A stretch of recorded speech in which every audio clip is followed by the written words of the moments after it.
A one-day surge in COVID deaths. 4 deaths today, all out of Orange Walk district. Also, PUP leader John Bersenio says he's ready for the election. But is he ready to make the very tough decisions if he wins? Like, how will government pay its wage bill? Tonight, Jules Vasquez asks him the hard questions. And the Belize Peace Movement wants an injunction to stop the November 11th election. Could this really happen? Well, we'll tell you. Plus, high school classes resume this week, distance learning style. But the picture is far from complete. We'll tell you what's happening at schools. Also, Mark King back on the political scene. The former UDP minister says he wants to run as an independent candidate in Messop. His party color? Burgundy. We've got details of these and other stories in our newscast for tonight, Tuesday, October 6th, 2020. Good evening. With your news, I'm Indira Krang.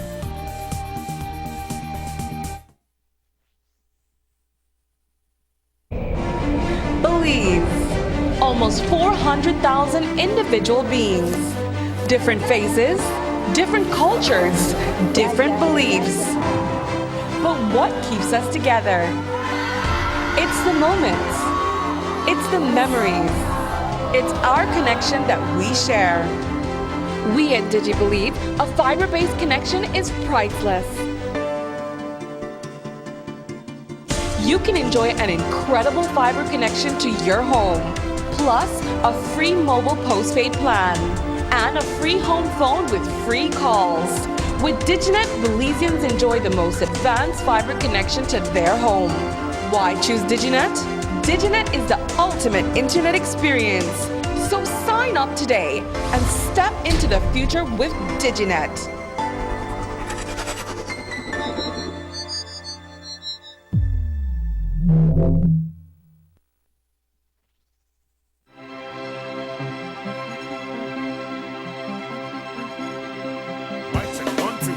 Is there anybody out there? Tell me, anybody out there?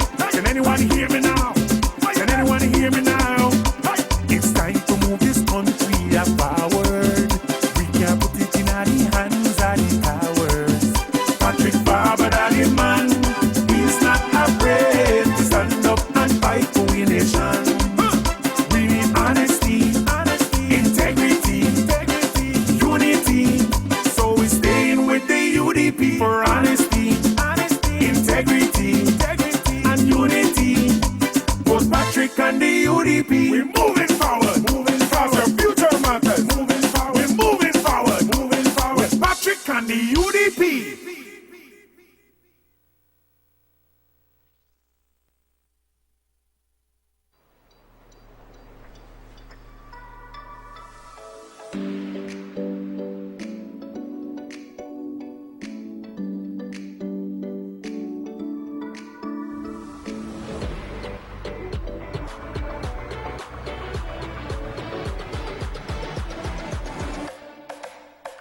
For hydration, when the choice is yours, choose the brand you have always trusted.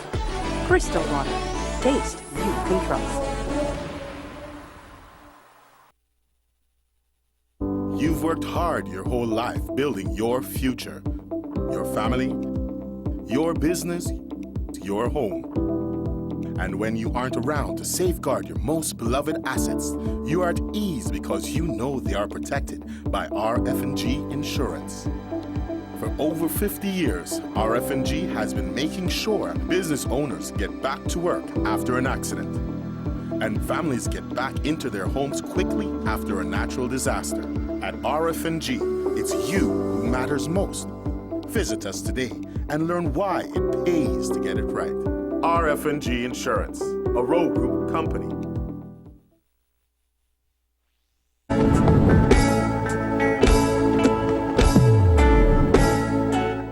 My friends, something special is happening in Belize. Our people are facing the challenge of our time and are rising up to the occasion. And that is motivation for all of us who are running for the PUP. So yes, we are ready for this fight. We are ready to meet the challenge of our generation, ready to make government fairer, more accountable and capable. And with the guidance of our Creator, we will make good on our promise of building a Belize that works for everyone and a place where everybody will win.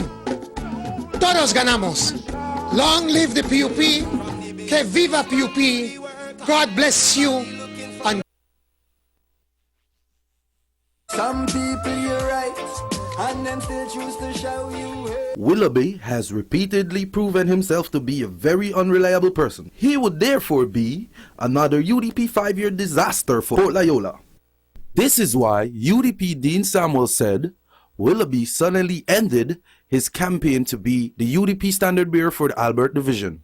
Party making one for that business, but why can't do it for you one personal reason that what that show, that not show. At the end of the day, you have people best interest at heart.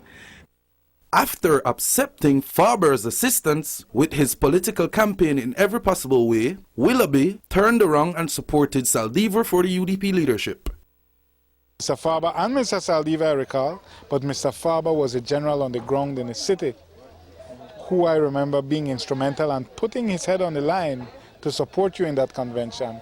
Are you being ungrateful? Are you being a backstabber? And I know, like Jesus, everybody have their own Judas, right? And Philip, in my opinion, was kind of double dipping. He was on Saldivar's side when it was convenient. He was on my side when it was convenient. Like singing April, unconscionable Willoughby strongly believed that persons who were unemployed before COVID-19, including hundreds of single mothers, should not receive any financial assistance for hardship caused by the coronavirus. Willoughby made that point clear on 7 News Belize on April 7 when he said, My political opponent putting up a post on social media, Facebook, saying that if you aren't working, you qualify for the government stimulus. If you were working and had stopped work, not work any at all, man.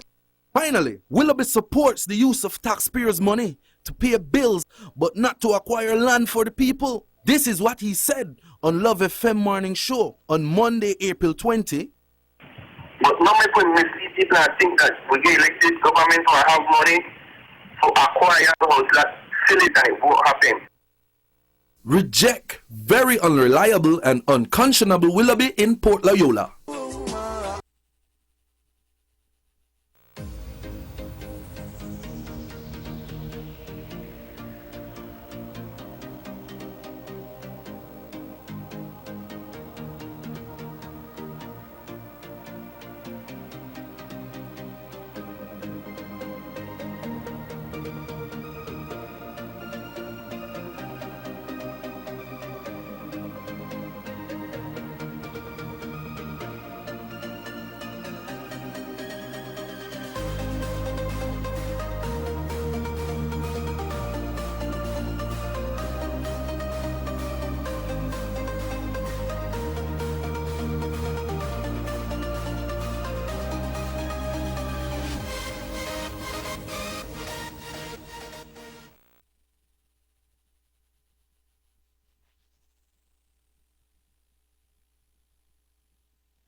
Belize has logged the largest single-day tally of COVID-related deaths. 4 people died today. There are 3 men and 1 woman, all from Orange Walk. 2 from the town, 1 from San Felipe Village and 1 from Trinidad Village. 3 of them died at the Northern Regional Hospital and 1 died at the KHMH's ICU. It's very distressing news, and in daily testing returns, Orange Walk continues to show the most cases. 175 tests were processed today, with 39 positive tests for a positivity rate of 23%. Today, the Belize district has the most cases with 14, 9 in the city, 1 in Ladyville, 1 in Kikaka, 2 in San Pedro, and 1 imported from Guinea Grass. The Orange Walk district has 11 cases, 5 in the town, 1 each in Trial Farm, Carmelita, August Pine Ridge, Trinidad, Tower Hill, and San Felipe. Corazol, another hotspot, has 12, 4 in the town, 3 in Shaibe, 2 in Santa Clara, 1 in Progreso, 1 in Calcutta, and 1 in Concepcion. There are now 817 active cases and 2,243 total since March. The general election is 36 days away, and the political parties are preparing feverishly for the big day that will determine everything in the red and blue political constellations. For PUP party leader John Briceño, it is a chance to be the first Prime Minister in our country's history who is not from Belize City. And it is a chance for him to break his party's almost 15-year losing streak in all major national elections going back to March of 2006. A big moment of possibility for the PUP. But when Jules Vasquez spoke to him via Zoom today at his divisional office in Orange Walk Central, he said the announcement of the date was anticlimactic. Finally, the date was declared yesterday after weeks of speculation. What was your emotional feeling when you saw the announcement? Actually, it was anticlimactic. It was anticlimactic, but at the same time, like, okay, it's set. Let's go for it. We have a few more weeks to convince the Belizean people. When one thinks about it, it's really idle, having this entire nation in suspended animation for all these weeks and no one knowing how to plan anything because election they come. Is this something that should change? Should we have fixed date elections if we really want our democracy to mature? You made the exact point, Jules, because of the uncertainty. Belize has been in autopilot since, I'll say, from April. That is why one of the things that we're saying that we need to amend the Constitution. We need to have a fixed date. That 5 years is 5 years. If it goes, I would rather have an election in March simply because it's not too hot. It's not raining and it's cool.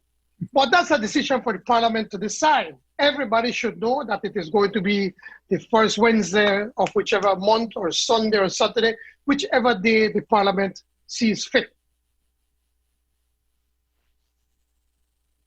Is for some future election. This one right here is going to be the oddest in Belize's political history. And that, of course, is because of COVID-19. As we told you last night, all the COVID safety measures will be in effect at polling stations, meaning wearing of masks, social distancing, hand sanitizing, temperature taking. I mean, the whole 9 yards. And most importantly, no gathering of crowds, which is like taking the party out of mass parties. All this to make 180,000 voters get to cast their ballot in 11 hours, which is no small feat. And across the country, if the election were to be held today, as many as 800 of those voters could be active COVID cases. It's complicated, but right now, no one can run from the reality. And Briceño says that voter safety is paramount in getting out the vote, but get it out they must. The important thing, the most important thing that we have to do is to ensure Belizeans that it is going to be safe to go and vote. And that we as a party, we're going to be responsible. We're going to take care of them. We're not going to crowd them. We're going to clean the vehicles before a new person gets in. We're going to have masks if they need. We're going to have sanitizers. More than ever, people would not want to be crowded. So we have to take those steps. The Elections and Boundaries Commission, through our commissioners, have been doing everything possible. They're going to put more rooms so that less people go to vote in one room. They're going to check your temperature. They're going to sanitize your hands. The pencils are going to be regularly sanitized. Once you use it, you put it in another box, and that's going to be sanitized before somebody else use it. Or if you wish, you could bring your own pen or your whatever that you want to mark the vote. To get 180,000 people to vote in 11 hours is not simple. We have seen very low turnout in Jamaica and Trinidad in their elections during a COVID time. I think Jamaica, that's freshest in my mind, was 37%. It is a valid concern. But let's start with the Caribbean. The Caribbean have a history of low voter turnout. In Jamaica, at the last election, they only had 48%. Belize has a history of high turnout, voter turnout. And I don't see that changing. On top of that, these lists have been purged, they've been cleaned up, so that the people that are on the list, generally about 95%, 96% live in that area. So I do see a large percentage of people coming out to vote. What are you all expecting in terms of, let's say, just say Orange Walk Central? Realistically, what percentage turnout are you expecting there with the fear of people not wanting to contract COVID and people who have COVID and have to follow certain requirements? And that's the second part of the question. What do people who have a diagnosis but maybe aren't symptomatic, what will they do on election day? Within the context of Orange Walk Central, I expect we're aiming for about 80% turnout. We're ensuring that our campaigners are already on the street, not in huge numbers, they just go in pairs. They have their areas that they're working, really making the list about people that are prepared to go to vote. We have to do more work. We have to ensure, we need to convince those that are not convinced yet about the safety, that it will be safe. Now, the issue of the COVID patients. I earlier at the Elections and Boundaries Commission meeting, they were talking about having them to go into vote last at between 5 and 6. Our recommendation was that they should not do that because that's the last push. And those that have not voted yet are rushing to go to vote. We are probably recommending that probably between say 1 o'clock and 2 o'clock when you don't have a lot of people coming in to vote. Maybe they should take that 1 hour to come in and vote. It is a lot of them, like, you know, in York is over 800, but we have what's going to be over 4 divisions and many polling stations. There have been no final decision by the Election and Boundaries Commission on what provisions will be made for those persons with active COVID infections to vote.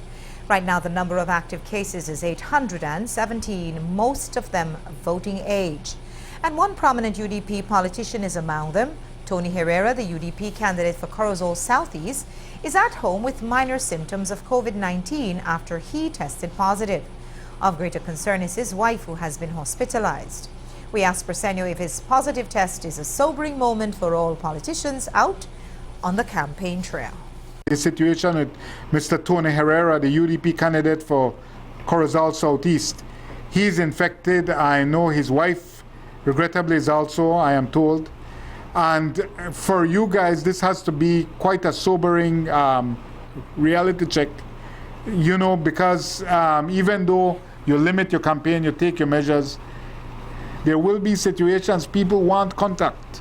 You know, people want to hug you, people want to shake your hand. And you can't be washing your hand every minute, though you try, you will forget one time. One of the things that I hate most about this campaign is that once I leave with someone, I have to be washing my hands. I just despise that. I mean, to my very core. But we have to be safe. So we have to, and people understand that. The minister called me on Sunday to inform me that one of his candidates got COVID. He did not disclose the name and appealing to me to please be careful. And I appreciated his concern. Now that we found out that it's Tony Herrera, I mean, we reach out, you know, we want him to get well quick, and his family, his wife, and hopefully that he did not get anybody else in the family sick. It is a sobering reality that we must take into consideration at all times. Now, even now in my office here in our Jog Central, I'm in my Jog Central office, or in my office in Belize City. Now we're insisting that everyone keep on their mask at all times. And while Briceño repeatedly underscores public safety above all else, don't get it twisted. Political parties exist not to spread positive public health messages, but to win elections. And Briceño feels his party is on the verge of a big one. After 3 terms and almost 13 years of UDP rule, he feels his party is on the verge of a breakthrough and a landslide victory. And he says he bases this knowledge not on political intuition or feel so, but on polls his party has been taking across many constituencies. Here's how he puts it. What do you expect to be the total number of seats that the PUP will win in the next election? Well, we are fighting for all 31 seats. I can assure you that we, from the polling that we have been doing, the information, because we have been doing a lot of polling in individual constituencies where we believe that we may be, that we may have, that we may need to concentrate our division and we feel that we can win, that we have not won before. So we do a poll. And from what I'm seeing, it's going to be a large, we believe that we're going to get a large majority. Certainly, I know that the PUP believes that there are certain UDP strongholds that are vulnerable, are marginal, or can be flipped. I believe that we can win Babapan.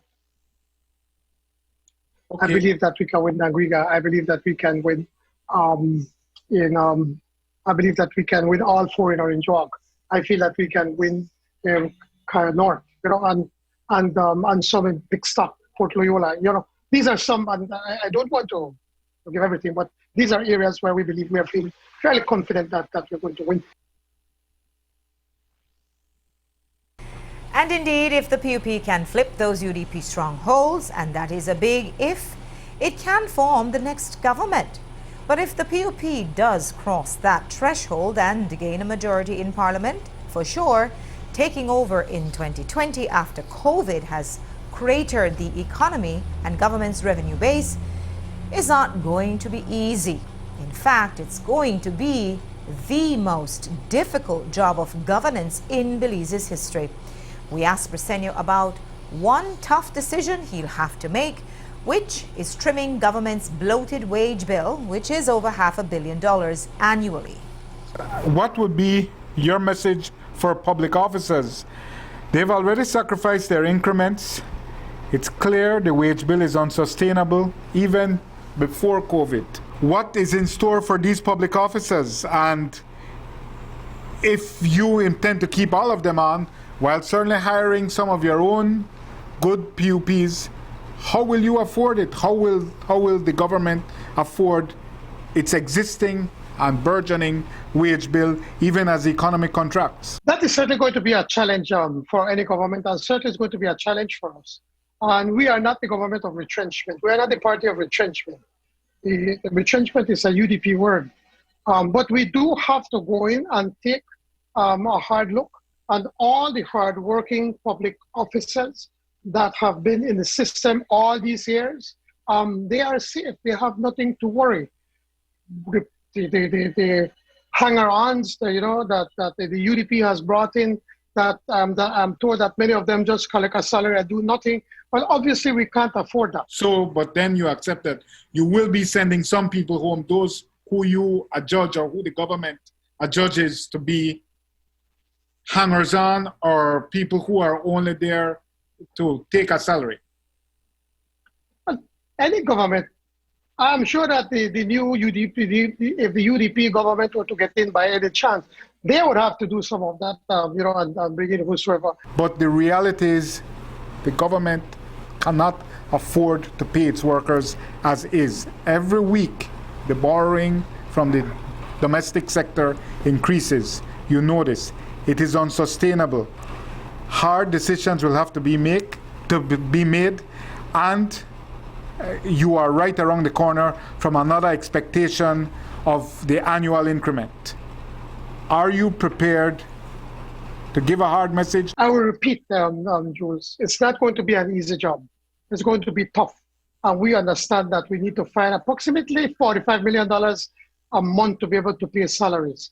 And that tough decisions will have to be made once we get into government.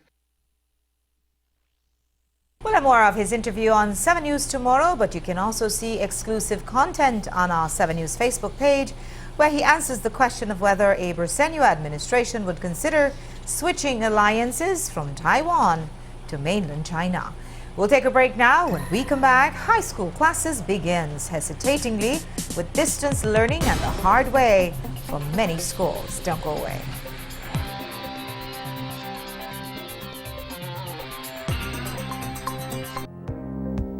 We all know the importance of running water and proper drainage in your home. That's why we rely on a fully functional plumbing system. At Benny's, we have all the plumbing supplies and accessories you need. Our pipes, fittings, valves, and adapters are made from durable quality materials. Remember to wash your hands with clean running water from your faucet. We have kitchen and bathroom faucets in various styles and finishes. Whether for installation or maintenance, make sure to use recommended PVC cleaner, solvent, and Teflon tape to fix or prevent leaks. We also have the tools to get the job done. For all your residential, commercial, or industrial plumbing needs, shop at Benny's. Quality and savings. The world as we know it has changed. Now, more than ever, local businesses need our support. Whether they're taking online orders, setting appointments, or taking reservations, our business customers depend on us for the best in business solutions, high-quality products, and reliable services to keep them connected to their customers, to keep their doors open. Digi is ready for this change, and we're committed to doing what it takes to ensure that businesses can remain profitable during this time. Digi is here, and you don't have to do this alone. Together, let's embrace the new and unlock all the waiting possibilities.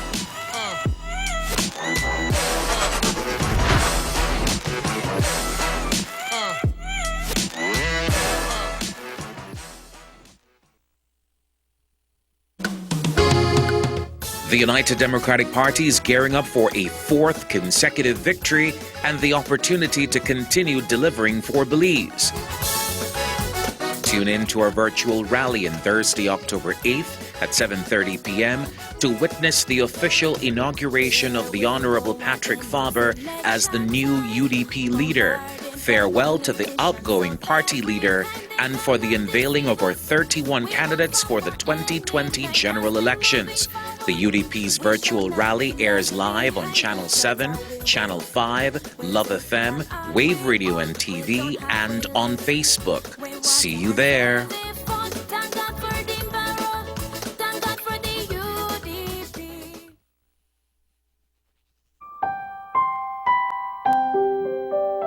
During this time, it's important to have fun ideas and activities that we can do with our children with disabilities. The best way to teach and learn is through play. When we play, we not only have fun, but we also learn. Here are some ideas about activities to do with your child. Sing, dance, and make noise. Your child can even use cooking pots and homemade instruments to keep up rhythm. Make up games with movement and a ball. A good idea is to use a rag ball that you can prepare together. Place a variety of toys on a tray or flat surface to play. Use different types of objects or toys to stimulate your child. For more fun ideas and activities, visit the following website.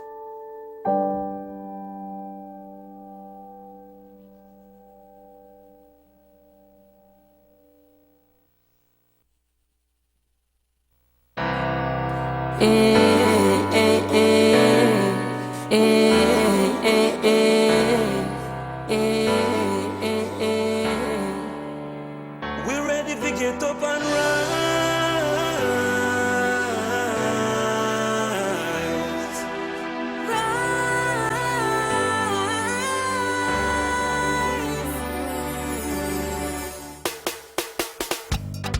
Hey, hey, watch out now. Hey, hey, are you ready? Uplifting lives, transforming beliefs. Let us plan the least together for real. Make our home a place of opportunity. We are free in this land of the free. We must create more jobs out there, build more entrepreneurs. Let's see the future clear. United from far and near. We are one collective people with many arms. We will stand united for the people demand. Believe. Almost 400,000 individual beings. Different faces, different cultures, different beliefs. But what keeps us together? It's the moments. It's the memories. It's our connection that we share. We at DigiBelieve, a fiber-based connection is priceless. You can enjoy an incredible fiber connection to your home, plus a free mobile postpaid plan, and a free home phone with free calls. With Diginet, Belizeans enjoy the most advanced fiber connection to their home. Why choose Diginet? Diginet is the ultimate internet experience. So sign up today and step into the future with Diginet.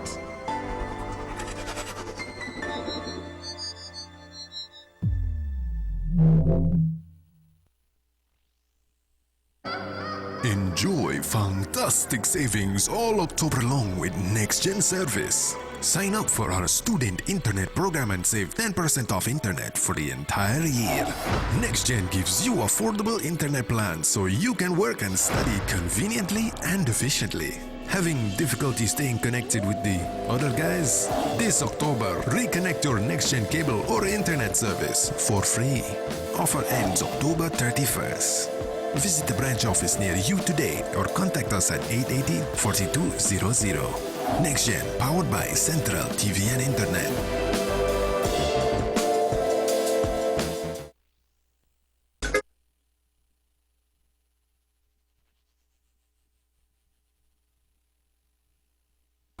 Our last story last night was an advisory from NEMO about the newly formed Hurricane Delta. And on its track right between Jamaica and Belize, the storm just kept getting stronger, intensifying suddenly and alarmingly. Tonight it is an extremely dangerous Category 4 Hurricane Delta heading towards the northeastern coast of the Yucatan Peninsula, expected to bring a life-threatening storm surge and extreme winds. It is packing winds of 145 miles per hour, and the center of Delta will move over the northeastern portion of the Yucatan Peninsula late tonight or early Wednesday. And while that is very dire news for all population centers from Tulim to north of Cancun, NEMO and the National Meteorological Service says that its impacts on Belize should be minimal. In their advisory number 4 on the Hurricane, NEMO and the National Meteorological Services says, quote, "This major hurricane is still in our zone of concern, and due to its unpredictable nature, we must remain alert. The public is advised to closely monitor Hurricane Delta, even though the models are saying it is not assessed as being a direct threat to Belize. Out of an abundance of caution, despite the current track, the public is advised to be prepared to take swift actions that will save lives." End quote. This evening, we spoke via Zoom teleconference with the acting chief meteorologist about the rapid development of this hurricane and its possible impacts on Belize. Here's what he told us. Delta went from a tropical storm early yesterday and intensified into a Category 4 hurricane by midday today. In fact, as of 9 o'clock this morning, or just after 9 o'clock, around 9:30, it was declared a Category 4. Concern for us and concern for Belizeans, of course, is that the system is very near us. It is in our waters, so to speak. However, the good news is it is moving on a west-northwest trajectory, and it is following the forecast track that has been put forth from the Hurricane Center using all the different hurricane models that we have out there. Those models have been tightly clustered. In other words, they basically agree with each other that the storm will move in that generally west-northwest to northwest direction and make landfall well north of Belize on the northeastern coast of the Yucatan Peninsula, somewhere near Cancun, Mexico. We expect minimal impacts from this particular storm on Belize. One of the concerns, or one of the things that we have looked at, is the winds. So we are forecasting winds of about 15 to 25 knots, with higher gusts possible up to about 35 knots at times. And one of the measures that we have taken is that we have upgraded the small craft caution. As you probably will be aware, we had winds gusting from yesterday, so we had a small craft caution out. We have upgraded that as of midday today to a small craft warning. Another of those minimal impacts is we expect some rainfall up north from the system, possibly in feeder bands. We're looking probably about a 1 to 2 inch of rainfall overnight. And sorry, that should not lead to significant flooding, but there is a possibility of some flooding, localized flooding in areas that are very prone to flooding. So if you live in those areas, we advise you to probably be on the alert for the possibility, for a small chance that you could have flooding.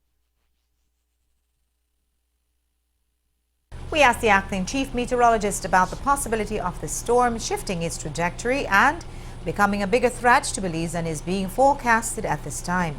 He told us, quote, the chance of that happening is very unlikely.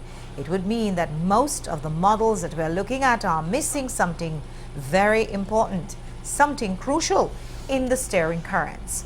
I always say, and I repeat, it is not impossible, but it's very unlikely, end quote. Last month, we showed you how primary school teachers were prepping for and imparting distance learning.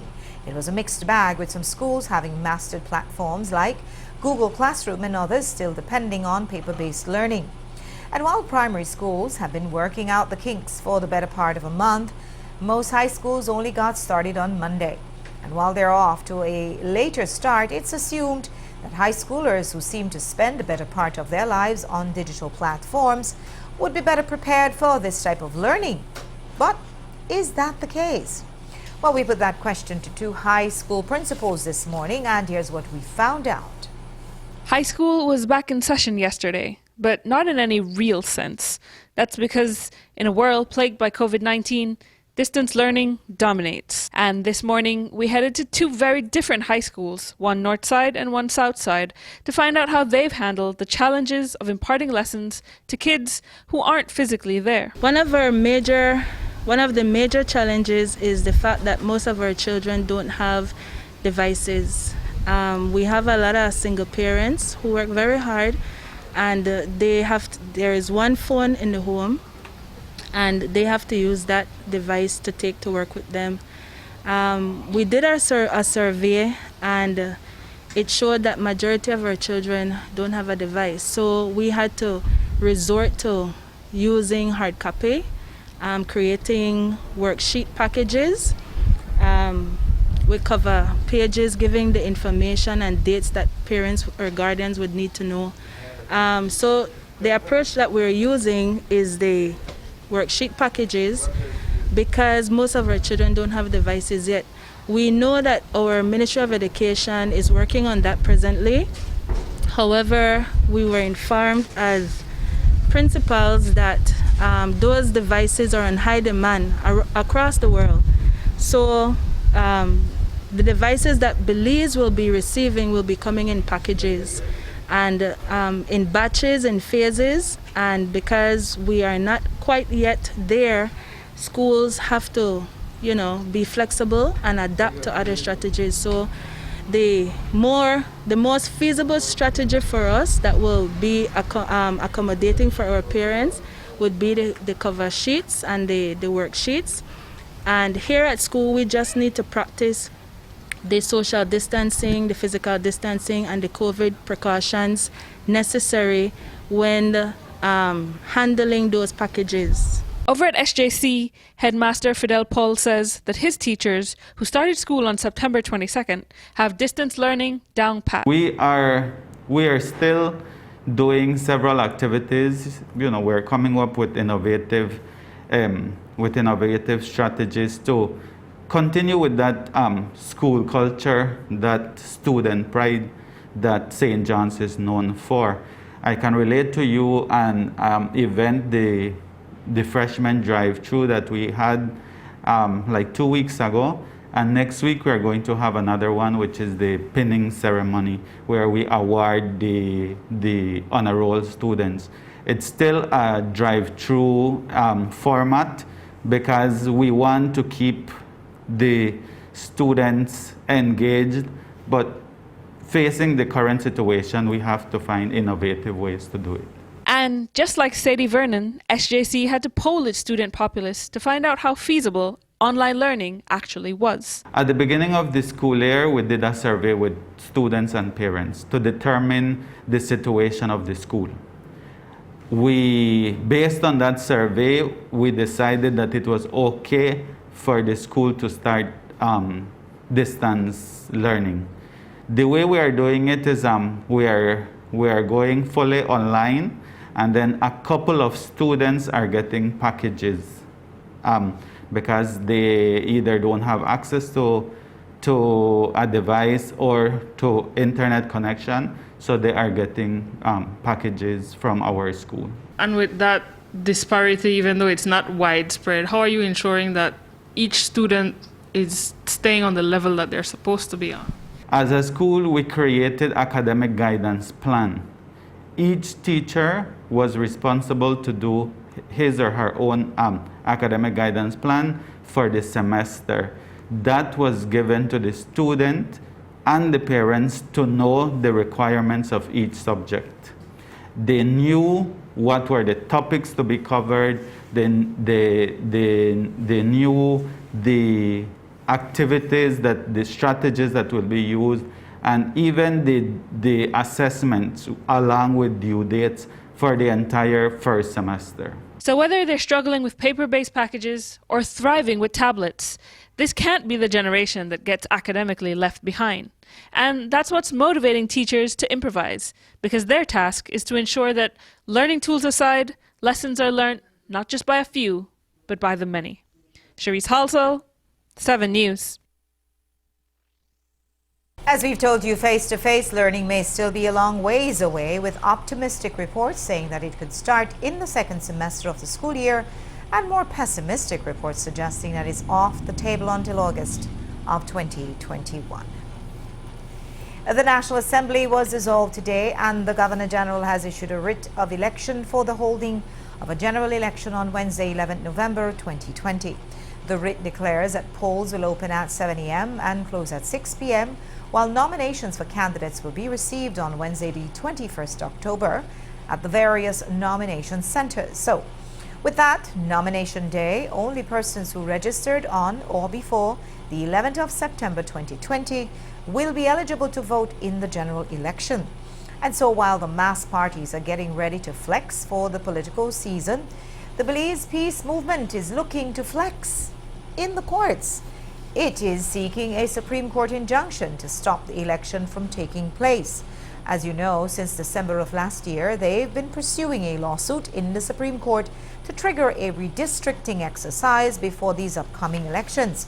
They are on a mission to get the 31 electoral constituencies revised so that disparity in the size between a division, like let's say Fort George with less than 2,000 voters in Belize City, and Stand Creek West in southern Belize with over 8,000 isn't so wide. They say that the disproportional size is in the divisions, that is, are a direct violation of the Constitution. That case has been making its way through the court process, and the last week, Monday, the Peace Movement announced an election expert was in the process of preparing a detailed report on his assessment of the disparity in the number of voters in 31 constituencies. Now, the Prime Minister has announced a date for elections. The Belize Peace Movement wants to activate that injunction, which was one of the judicial reliefs they were pursuing in their original claim. This evening, we spoke with Bobby Lopez, the chairman of the Peace Movement. He spoke with us via teleconference about it. We've had an injunction built into our case in the event that such events took place that have now been triggered, which is the setting of a date for general election. And so we have instructed our attorneys to now prepare. Well, they have been working on it, to be truthful, but so I'd say within the next few days, I can't give an exact date, but the injunction will be filed to put a stay on the date that has been set for the general election, and asking that our case be fully ventilated in the court, because it is a case that has been there for almost a year now, case number 55 of 2019. So it's nothing new. The PM has known about this case, so he's well aware, and he's well aware that there was an injunction built into it in the event that the case was prolonged into what is now election season. This is a constitutional case. We live in a constitutional democracy. The court is the guardian of that democracy and upholds the democracy, the Constitution. And so we are very confident that the case will hold, that the injunction will have to be, we hope, respected, because it is a prerequisite to hold a constitutional election that the constituencies be nearly as equal. And certainly, only I believe the ending of July voter report has come out, which is showing huge disparities between the largest, which is Stann Creek West, I believe right at around 9,000 voters, and Fort George, I believe right around 1,700, and other constituencies in Belize City hovering around 2,000. So we're looking at almost a 5-to-1 difference in the weight that a vote carries within a Belize City constituency and a constituency out in the rural areas. What would you say to those who are concerned that if indeed the Supreme Court should grant this injunction, the case has already been sitting in the court system for 1 year already? How long should the elections be postponed for if we have no clear idea as to how quickly your case will be disposed of? And then you have the appeal process that you can take as well. Well, you know, we certainly hope that we don't have to go the appeal process, but we want to ask Belizeans to once and for all, let us place our constitution where it rightfully belongs, with giving it the due respect that it deserves, and let us for once follow what it says. We don't want that after we have gone through this election that it has to be declared null and void and we come right back to square one. I'm telling Belizeans, let's be patient. Time is on our side. Within the Constitution, the Prime Minister has a 90-day extension, which would take us into next February. Now, I'm not a legal person, so I don't know exactly what it would take to take it into the first Wednesday of March and hold a double election, which we feel is the right thing to do. This country is flat broke. We're existing on borrowed money. I believe if the injunction is granted, the Supreme Court would expeditiously get this case over with. Okay. Obligate the elections and boundaries to carry out the redistricting process. From our research, redistricting has taken place in huge countries such as Australia within a month. And we're talking about a vast expanse in Australia with millions of voters, but with technology that exists today, GIS technology, you can look it up. It's right there. It is being used in every country to do redistricting. If we can get the court case finished within, I mean, if they decide, let's have it every day, this thing could be done within a week and we move on. We also asked the Peace Movement's chairman about what he and the other claimants will do about their dispute with the independent politician Will Mejia. He's a deputy political leader of the Belize Progressive Party, and he has announced his intention to run in the Fort George division. The Peace Movement has insisted that his decision to contest the general elections could hurt their case in the Supreme Court. They were asking him to make a choice, either pursue the lawsuit as a claimant and drop his aspirations for Fort George, or remove himself as a claimant in the lawsuit and pursue his candidacy. Mejia has made it clear that he completely disagrees with their position and that he intended to pursue both the case and his candidacy. We asked Bobby Lopez about that stance. We have informed Will of his options. Will knows his options and he will exercise those options in the next few days. The injunction has not been filed. Will knows his time frame. And so we trust that he will do the right thing. If he decides to follow through with his political endeavor, then so be it. We respect that. But our position is that you can't have your foot on one side and your foot on the other side. It doesn't work that way. You either must be fully in or then remove yourself. And so Will knows his options, and we trust he'll make the right decisions. But if he doesn't, if he doesn't make the decision that you all want, what happens? He will find out in due course.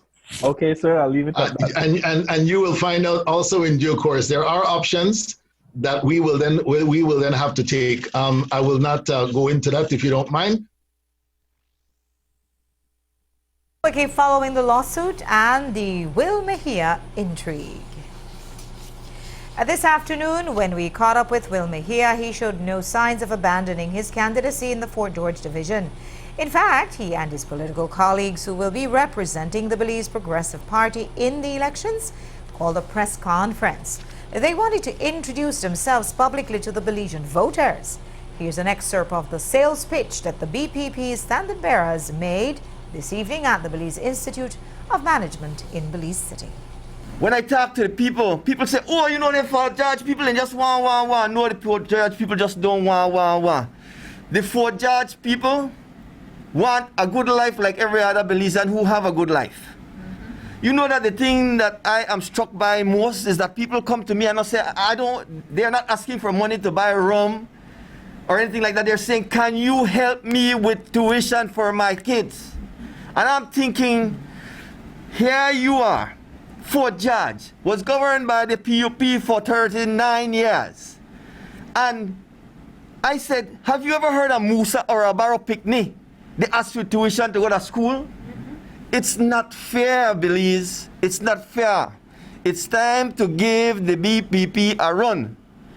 There is no reason why any youth in this country or in any division should have to be standing in line and coming to politicians begging for tuition assistance. I would like to appeal to the people that stay home and don't come out and vote, you know.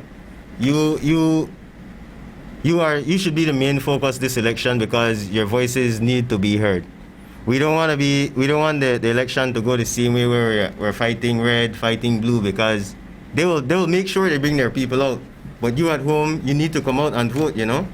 And I think this election would be the best election to show the people that the BPP would be the best option for the people, putting the people first. This afternoon, I must say I'm not an eloquent speaker. My message is plain and simple. The change we need, the future we deserve, Belize. We've been speaking about change for quite some time. And this time around, the power is in you, the Belizean voters' hand once more. We deserve better than how we have been treated over, I can't even calculate amount of years because we would go on and on. I hit the campaign trail this weekend and I don't know the areas that I'm running because we have 26 villages in Belize Rural North. I went to Rockstone Pan, Lucky Strike, Rockstone Pan 2, Lucky Strike, and Corozalito.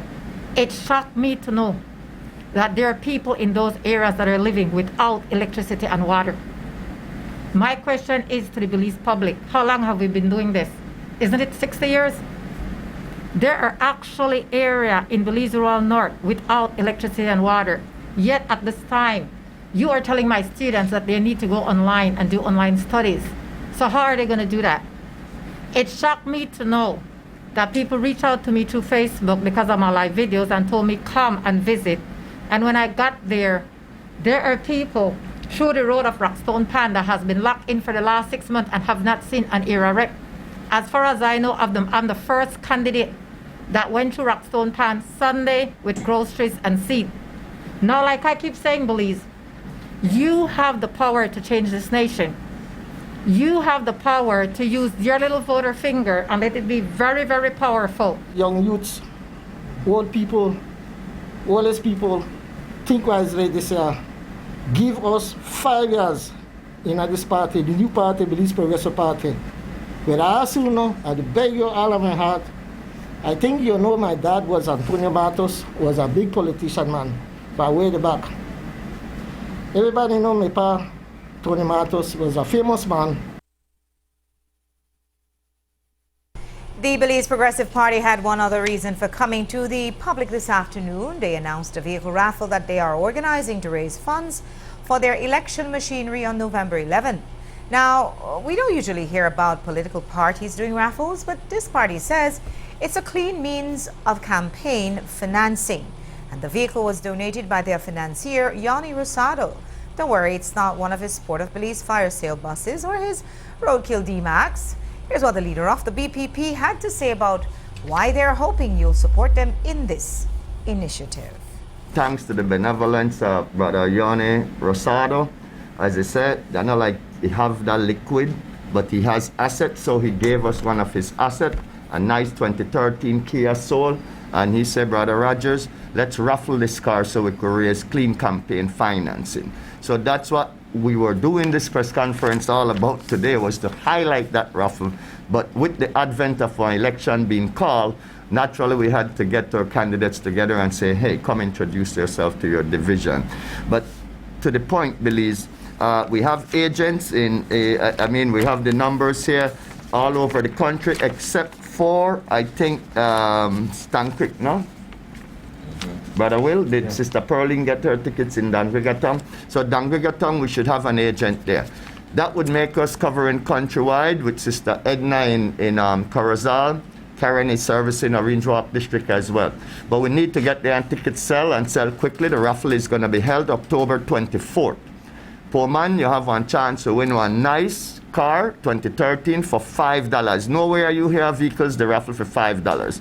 But in the interest of trying to build our people, we know we want to build someone, our people, with only $5 contribution to the cause. They will be able to own this nice vehicle. So I ask her when I leave the room today. We have it on a trailer mounted that we're taking around the city, and I could take one picture to help with highlight the fact that we're trying to raise money to have a machinery, clean money, to have a machinery on election day, because that's all we want at this point, to have 200 people or less in a green shirt to show a little army, because Lee army can beat big army, but we need one army to beat them big armies. As you heard, the vehicle is being raffled at $5 for a ticket. And while the BPP is running its candidates as independents, one former UDP is also taking that route. Former one-term UDP area rep for Lakay, Mark King, has sent a letter to the Chief Elections Officer informing her of his intent to run as an independent candidate in the Mesopotamia division. He says he will be running under the color burgundy, not very different from the UDP's red. And then he puts his address, which he claims is 74 Dean Street, right up the road from us. And as far as we know, well, he isn't regularly a resident there, nor, as far as we could find out, is he a registered voter in Mesop. King signed the letter and seems to have witnessed it himself as JP, attesting, quote, I hereby certify that this is a true likeness of the applicant. We'll take a break now. When we come back, we'll show you what it's like to fly from Denver to Belize under the new COVID regulations. Don't go away.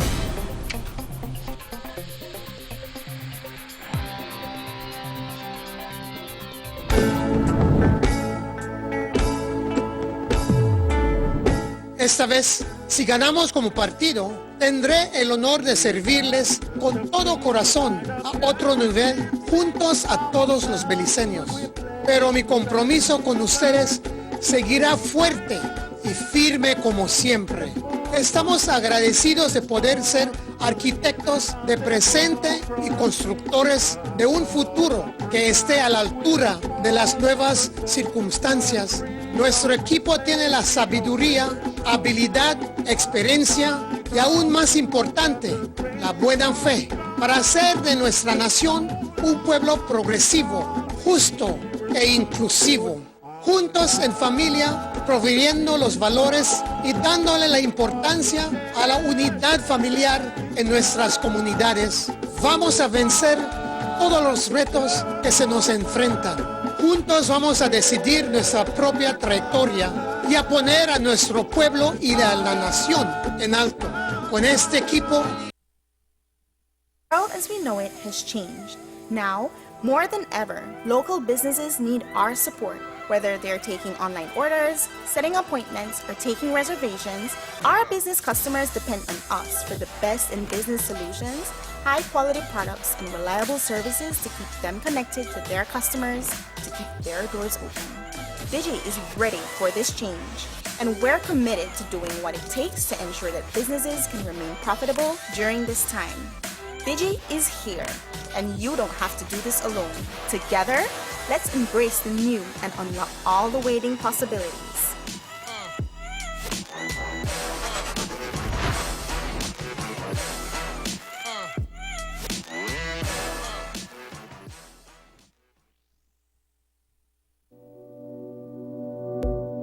Contraband is the illegal importation of goods such as alcohol, tobacco, foods, and parts. Apart from breaking the law, smugglers are also now endangering the health of all Belizeans. They risk bringing coronavirus into Belize with their contraband. To keep COVID-19 out of Belize, everyone entering the country is screened and quarantined. But contraband smugglers are not using legal entry points and are bypassing all safety measures. And these same smugglers are moving among the population. They could be carrying the virus. By coming into the country illegally, they could cause outbreaks of COVID-19. Buying or smuggling contraband is putting yourself, your family, and the entire country at risk. Report smuggling. For SMART, call 0800 JUMPERS or 0800 BORDERS. For Digi, 0800 SAVE BZE. This message is brought to you by the Belize Police Department and the Belize Bank.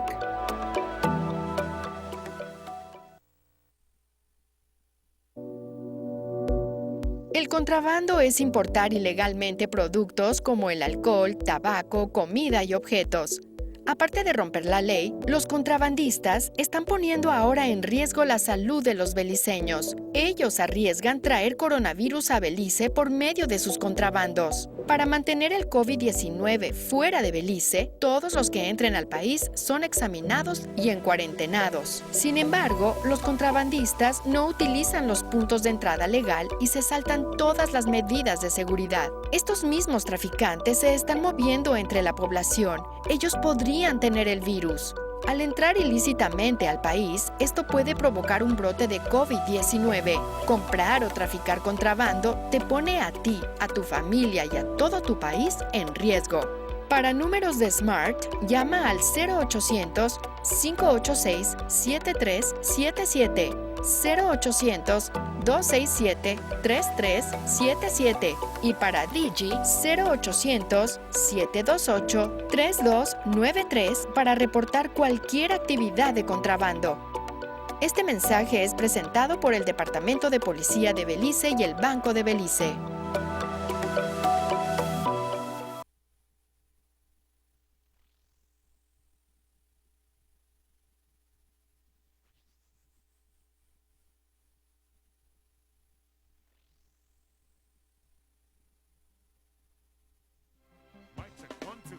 Is there anybody out there? Tell me, anybody out there? Can anyone hear me now? Can anyone hear me now? It's time to move this country forward. We can't put it in the hands of the cowards. Patrick Barber, daddy man, he's not afraid to stand up and fight for the nation. We need honesty, integrity, unity. So we're staying with the UDP for honesty, integrity.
The official hurricane season for the Atlantic Basin, the Atlantic Ocean, the Caribbean Sea, and the Gulf of Mexico is from June 1st to November 30th.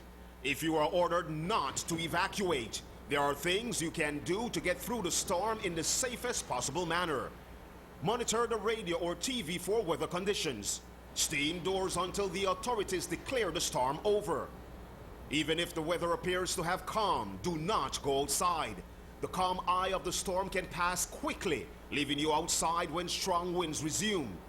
Stay away from all windows and exterior doors. Turn off power when there is standing water or fallen power lines. Prepare to evacuate to a shelter or to a neighbor's home if your home is damaged, or if you're instructed to do so by emergency personnel. Many hurricane-related injuries are cuts caused by flying glass and debris. Other injuries include bone fractures and puncture wounds from exposed nails, metal, or glass.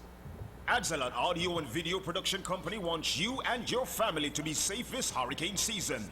Get a kit, make a plan, be informed. Brought to you by Adzalot Audio and Video Production Company and this station.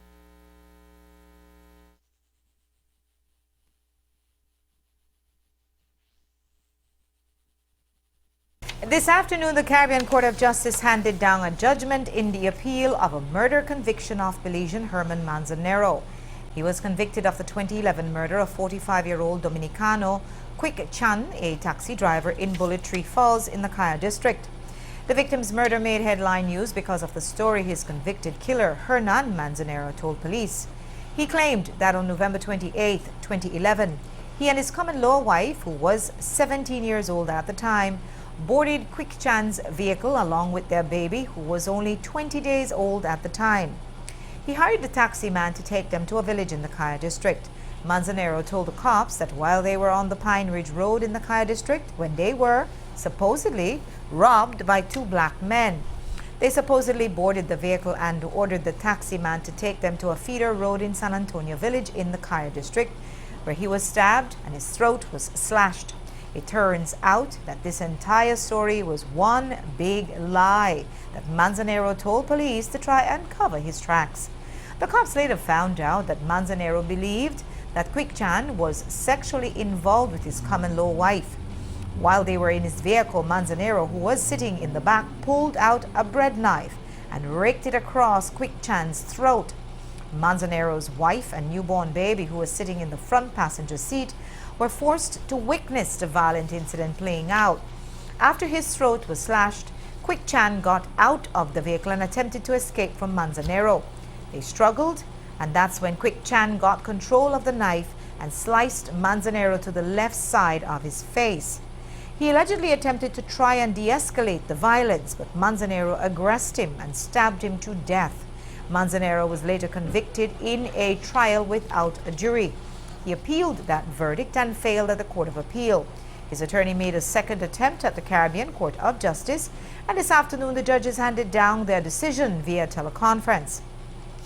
With video provided by the CCJ, here's a short summary of the facts that came out in the original trial, which was summarized by one of the presiding CCJ judges.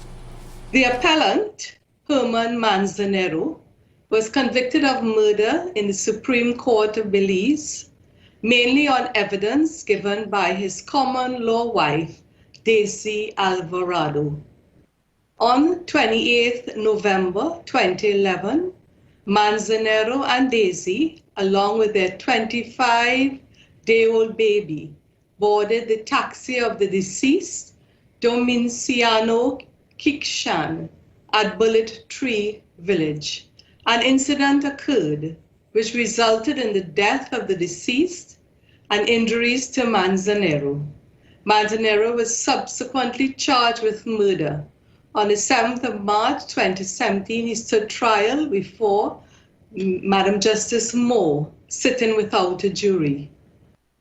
Manzanero had given two caution statements to the police. The first was mainly exculpatory and was admitted into evidence. The second statement contained an admission of guilt. A voir dire was held during the trial to assess the admissibility of the second caution statement. After hearing Manzanero's evidence during the voir dire, the trial judge, although finding that Manzanero was not wholly credible, ruled the second caution statement inadmissible. The prosecution's case relied almost entirely on Daisy's testimony that Manzanero used a knife to stab the deceased in his stomach by his ribs, and then used a different knife to cut his throat, stroke neck. Here now is a summary of the CCJ panel's reasons for dismissing Manzanero's appeal. The appeal before the Caribbean Court of Justice focused on the voir dire conducted by the trial judge. The critical issue was whether it could reasonably be said that adverse finding on Manzanero's credibility made by the trial judge at the conclusion of the voir dire resulted in Manzanero having been denied a fair trial. The judgment of the court was delivered by President Saunders and by Justice Rajmotley. The court held that accused persons should receive from a judge sitting alone a trial that appears to be no less fair than they would have received at a jury trial. It did not automatically follow that in a judge-alone trial, where a trial judge has made an adverse finding on the credibility of the accused on the voir dire, or has heard evidence which was prejudicial to or indicative of the guilt of the accused, that the accused is denied a fair trial if the judge arrives at a guilty verdict.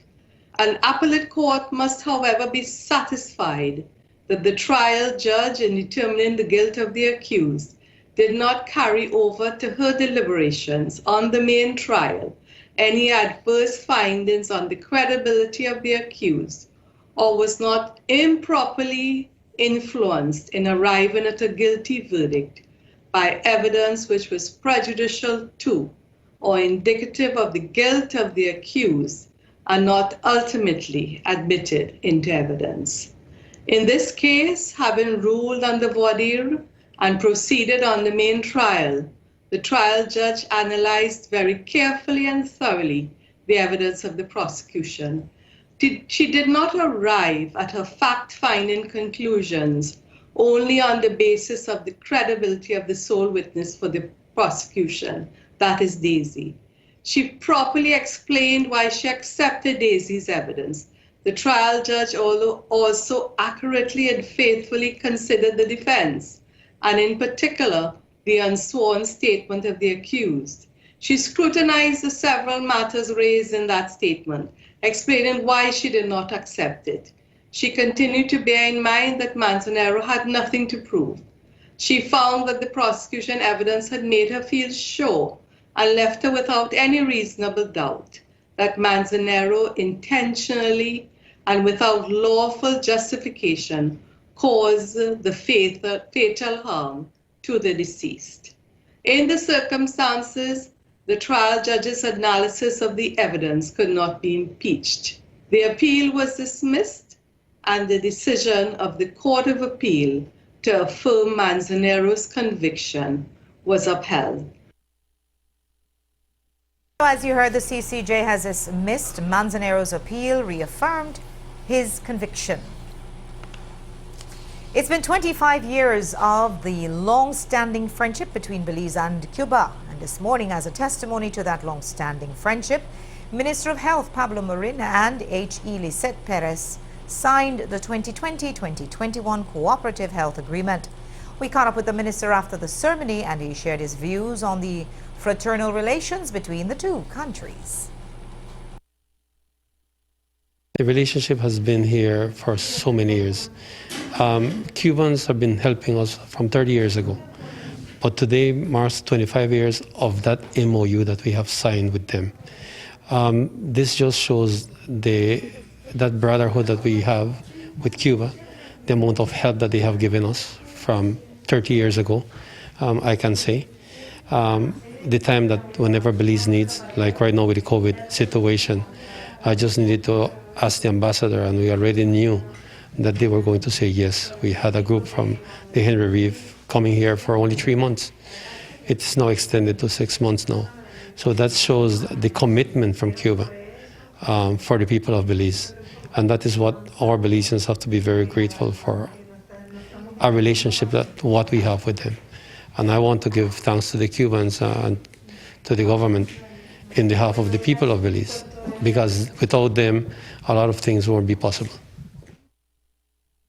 As you heard, 59 Cuban doctors came to Belize through the Henry Reeve Brigade. They remain in Belize working across the country to help manage COVID-19 cases.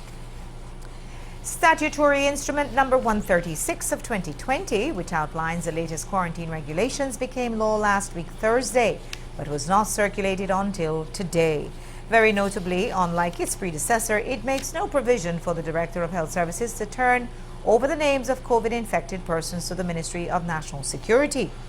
And overall, SI number 136 doesn't change a whole lot. A 99-point breakdown circulated by government today makes it clear that face masks are still required in public, as is social distancing. It only allows recreational non-contact sports such as tennis, golf, and table tennis. Gyms remains closed, and if you want to exercise, you have to walk, run, or go cycling. Also, bars, rum shops, discotheques, and nightclubs remain closed, along with casinos and gambling establishments. And as before, no parties with outsiders, no wedding or social event with more than 10 persons, and only 10 persons in any restaurant. The full breakdown can be found at the press office Facebook page. The provisions in SI number 136 also list about 30 points having to do with the regulations for those who are flying into Belize as tourists or as residents or citizens returning home. And our friends and colleagues over at the San Pedro Sun, Ron and Tamara Sniffen, know all about that. The WHO own the Sun newspaper and lives as expats in San Pedro.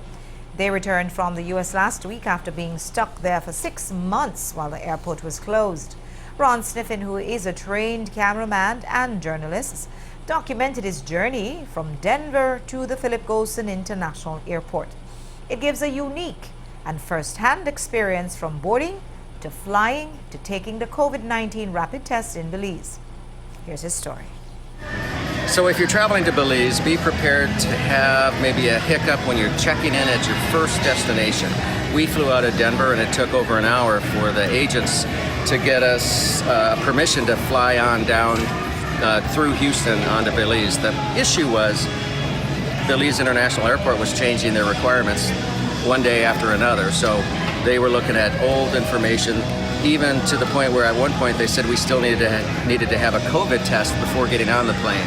Fortunately, they were able to find the right information and we were cleared to fly out of Denver.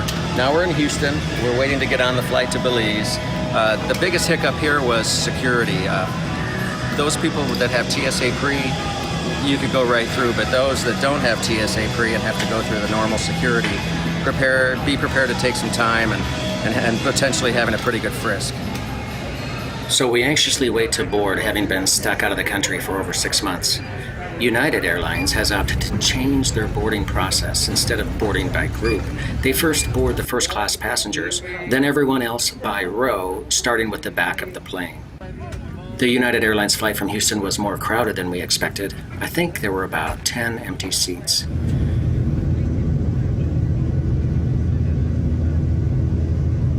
The airline is being careful about offering snacks and beverages. They only offer a snack bag and non-alcoholic beverages, at least for those not in first class.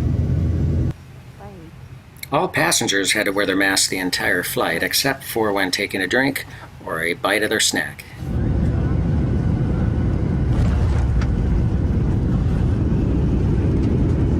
Finally, we're back on the ground in Belize, but for the first time in this COVID environment. Once on the ground, airport staff made sure social distancing was followed. There were multiple checkpoints and health stations. The country of Belize requires that all passengers download and install the Belize Travel Health app. One hiccup for me was that I could not log back into the app after I once completed it. So follow this tip. Once you initially get your QR code, do a screen capture so that you have a copy of it in your photos on your phone. To help identify the difference between Belizeans and visitors, tourists are given a yellow wristband to help the process of identifying those who must follow different protocols while in the country. If you do have a COVID test within 72 hours of your trip, it can fast-track the process once you arrive. Since we did not have a COVID test prior to our trip, we were required to get one at the airport. It was the nasal swab type, and although uncomfortable, not unbearable. All right, now we're going to get the test results and do the waiting. We were then escorted to a waiting room to get our results, which took about 35 minutes. Thank goodness our tests were negative, so we were able to proceed to baggage claim, then customs. It was fascinating to see the Belize International Airport partitioned off and social distancing protocols in place. We then caught another flight to San Pedro, and after over 6 months, we're back home, happy to quarantine 10 days before venturing back out into the community. We can't wait to get back into our country and our world back to normal. For the most current information to enter Belize, visit BelizeTourismBoard.org. And together, we'll get through this. For the San Pedro Sun, I'm Ron Sniffen reporting.